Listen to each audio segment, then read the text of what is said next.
पुस्तक स्पर्श भाग 2 गद्य भाग। डियर स्टूडेंट्स, आज हम पाठ एक बड़े भाई साहब पढ़ेंगे जिसके लेखक मुंशी प्रेमचंद जी हैं। आज हम बड़े भाई साहब का सार करेंगे। बड़े भाई साहब कहानी प्रेमचंद जी द्वारा आत्मकथात्मक शैली में लिखी गई एक श्रेष्ठ कहानी है।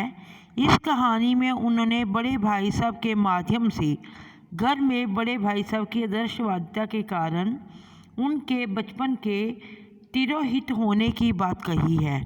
बड़ा भाई सदा छोटे भाई के सामने अपना आदर्श रूप दिखाने के कारण कई बार अपने ही बचपन को खो देता है। बड़े भाई साहब और उनके छोटे भाई में 5 वर्ष का अंतर है, किंतु वे अपने छोटे भाई से केवल 3 कक्षाएं ही आगे हैं।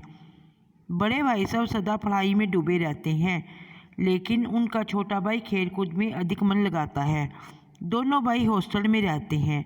बड़े भाई साहब प्रायः छोटे भाई को उनकी खेलकूद में अधिक रुचि के कारण डांटते रहते हैं। वे उनसे सीख लेने की बात कहते हैं। उनका कहना है कि वे बहुत मेहनत करते हैं। वे खेलकूद और खेल तमाशों से दूर रहते हैं। उसे उनसे सबक लेना चाहिए। वे छोटे भाई से कहते हैं कि यदि वह मेहनत नहीं कर सकता तो उसे घर वापस लौट जाना चाहिए। उनकी ऐसी बातें सुनकर छोटा भाई निराश हो जाता है। बड़े भाई साहब की डांट और तिरस्कार में भी वह अपने खेलकूद को नहीं छोड़ पाता है। कुछ दिन बाद वार्षिक परीक्षाएं हुई।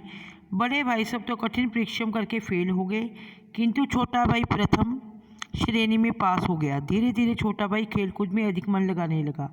बड़े भाई से यह देखा नहीं गया। वे उसे रावण का उदाहरण देकर समझाते हैं कि घमंड नहीं करना चाहिए। घमंड करने से रावण जैसे चक्रवर्ती राजा का अस्तित्व मिट गया था। शैतान और शाह खान भी अभिमान के कारण ही नष्ट हो गए थे। अंग्रेजी, इतिहास, हिंदी आदि विषयों में पास होने के लिए कड़ी मेहनत करनी पड़ती है। उन्होंने अपनी कक्षा की पढ़ाई में ऐसा भयंकर चित्र खींचा कि छोटा भाई बुरी तरह से डर गया। दोबारा वार्षिक परीक्षाएं हुई। इस बार भी बड़े भाई साहब फेल हो गए और छोटा भाई पास हो गया। एक दिन वह एक पतंग लूटने के लिए पतंग के पीछे पीछे दौड़ रहा था। अचानक बाजार में लौट रहे छोटे भाई साहब से उससे टकराव हो गया।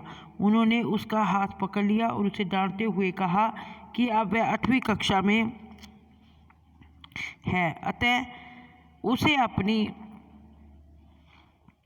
पोजीशन का ख्याल करना चाहिए। बड़े भाई साहब के ऐसे समझाने पर छोटा भाई उनके सामने नतमस्तक होकर कहता है कि वे कुछ कह रही हैं वह बिल्कुल सच है। बड़े भाई साहब अपने छोटे भाई को गले लगा लेते हैं। वे कहते हैं कि उनका मन भी खेलकूद को करता है, लेकिन यदि वे ही खेलकूद लगेंगे तो वे उन्हें क्या शिक्षा दे पाएंगे। छोटा भाई बड़े भाई के सामने आदर्श बनना चाहता है। उनका छोटा भाई भी उनके पीछे पीछे दौड़ रहा था। जैसे वो चाहते थे वैसा ही करना शुरू कर दिया था। बेटा, आज हमने बड़े भाई साहब चैप्टर पढ़ा है। इस पार्ट में इम्पोर्टेंट क्वेश्चन है, बड़े भाई साहब की स्वभावगत विशेषताएं बताई। ये इस पार्ट का बहुत ही महत्वपूर्ण क्वेश्चन है।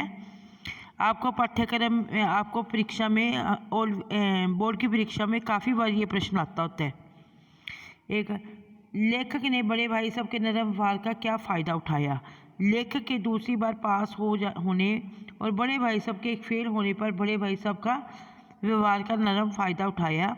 वे अब लेखक की कम डांटते थे। लेखक उनके नरम स्वभाव के कारण पहले से अधिक स्वच्छंद हो गया, आज़ाद हो गया। उसने पढ़ने लिखने के स्थान पर मौज मस्ती करना शुरू कर दिया। वे अपना सारा काम पतंगबाजी और अन्य खेलकूद में बताने लगा। बड़े भाई साहब की स्वभावगत विशेषताएं। छोटे भाई का त्याशी थे, वो गंभीर थे, वाक कला में निपुण थे, वर्तमान शिक्षा प्रणाली के विरोधी थे बड़े भाई साहब, और भाषणवादी थे। बेटा, आज हमने बड़े भाई साहब पाठ का सारांश किया और आपने इसी पाठ के प्रश्नोत्तर करने हैं। फ्राइडे को इसी का ही टेस्ट होगा। धन्यवाद।